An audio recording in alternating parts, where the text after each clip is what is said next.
Dua maut dalam naas membabitkan sebuah bas dan sebuah kereta di kilometer 285.5 Lebuh Raya Plus berhampiran nilai kira-kira pukul 5 pagi tadi. 7 lagi dilapor parah. Jabatan Bomba dan Penyelamat Negeri Sembilan menyatakan kemalangan melibatkan 22 mangsa. Mangsa meninggal dunia, pemandu bas dan penumpang wanita warga Indonesia. 13 mangsa cedera ringan dibawa ke unit kecemasan Hospital Tuanku Jaafar Seremban, manakala 2 mangsa yang menaiki kereta selamat. Bas pelancong tersebut dalam perjalanan dari Singapura menuju ke Kuala Lumpur. Punca kemalangan masih disiasat. Proses pembersihan dan kerja pengalihan di lokasi kemalangan selesai sepenuhnya kira-kira pukul 10.15 pagi. Kemalangan menyebabkan trafik sesak teruk lebih 6 km. Pekebun kelapa sawit dipenjara 8 tahun dan sekali sebatan selepas mengaku bersalah di Mahkamah Session Kota Tinggi kerana merompak warga emas di Felda Air Tawar 4 awal bulan ini. Tertuduh Nazri Muhammad Mohtar membuat pengakuan itu selepas pertuduhan dibacakan di hadapan Hakim Haidar Farizal Abu Hassan. Mengikut pertuduhan, bapa 4 anak itu dituduh merompak seutas gelang tangan emas sehingga mendatangkan kecederaan terhadap seorang warga emas berusia 60 tahun. Kesalahan dilakukan di Felda Air Tawar 4, Kota Tinggi pada 2 Julai lalu. Pendakwaan dibuat mengikut Seksyen 394 Kanun Keseksaan dalam kurungan Akta 574 memperuntukkan penjara maksimum 20 tahun dan denda atau sebatan. Hakim memerintahkan hukuman dilaksana bermula dari tarikh tangkapan. Hanya disebabkan hutang RM20, 4 lelaki yang terlibat pergaduhan ditahan polis di Taman Megah, Pontian, Johor. Jelas Ketua Polis Daerah Pontian, Superintendent Muhammad Shofi Taib, pergaduhan berlaku di kawasan Loji Kumbahan petang semalam. Kesemua suspek warga tempatan yang diberkas berumur lingkungan 22 hingga 50 tahun cedera ringan dalam insiden itu.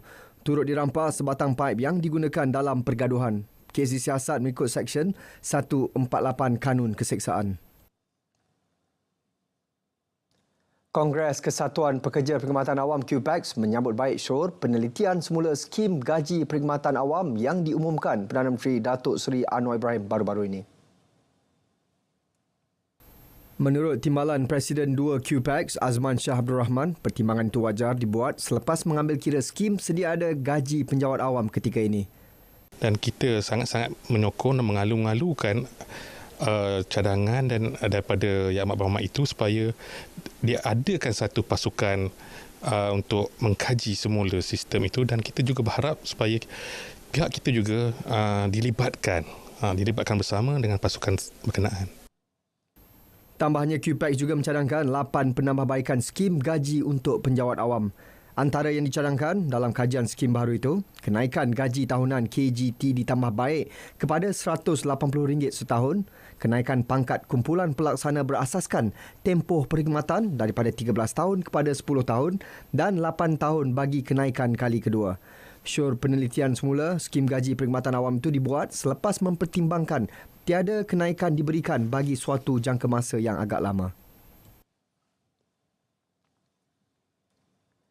Jalan pintasan dari persimpangan Alor Gajah Lama ke Taman Murai Jaya di Durian Tunggal Melaka dijangka dapat mengurangkan kesesakan trafik sehingga 60% terutama pada waktu puncak. Menurut Ketua Menteri Datuk Seri Abdul Rauf Yusof, jalan pintasan itu dibina dengan kos RM8.6 juta menggunakan peruntukan kerajaan negeri. Beliau berkata jalan pintasan berkenaan yang dibina pada 7 Julai 2020 dan siap hari ini mempunyai sebuah jambatan. Turut dinaik taraf 2 persimpangan lampu isyarat. Ia membabitkan 2 persimpangan utama iaitu persimpangan Durian Tunggal dan persimpangan Padang Keladi. Jadi dengan jalan pintas ini dapat menjimatkan masa untuk mereka-mereka yang bekerja di pusat bandar melalui jalan ini. Dengan pengguna jalan pintas ini dapat menjimatkan masa lebih kurang 10 minit. Jalan ini panjangnya hanya 750 meter tetapi memberikan kesan yang besar terhadap masyarakat setempat dalam menguruskan kehidupan mereka untuk bekerja di dalam kawasan-kawasan pusat bandar di sebelah air keruh. Beliau ditemui selepas merasmikan jalan pintasan berkenaan. Hadir sama Menteri Kerja Raya Datuk Seri Alexander Nanta Linggi.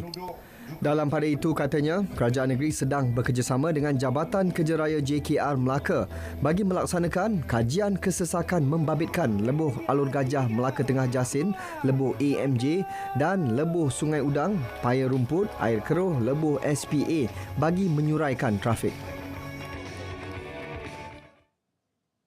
Kerajaan Negeri Melaka komited menyelesaikan permasalahan serangan babi hutan dan kera liar yang menjejaskan hasil pertanian masyarakat. Sebanyak 1.9 juta ringgit diperuntukkan kepada Jabatan Perlindungan Hidupan Liar dan Taman Negara Perhilitan Melaka bagi menyediakan 316 perangkap. Exco Kemajuan Desa, Pertanian dan Keterjaminan Makanan Negeri, Dr. Muhammad Akmal Saleh berkata, perangkap itu akan diletakkan di setiap Dewan Undangan Negeri DUN. Saya pun minta Jabatan Perhilitan mesti bekerjasama dengan penduduk setempat melalui JEPRON. Sebab perangkap-perangkap yang dipasang ni mestilah tengok tempat lokaliti mana. Dan dia tak boleh pasang dalam tempoh yang lama. Letak perangkap tu sebulan dekat situ akhirnya tak berkesan. Mungkin kita minta Perhilitan akan hantar perangkap di lokaliti hotspot tu, maka setelah 2 minggu kita akan review balik.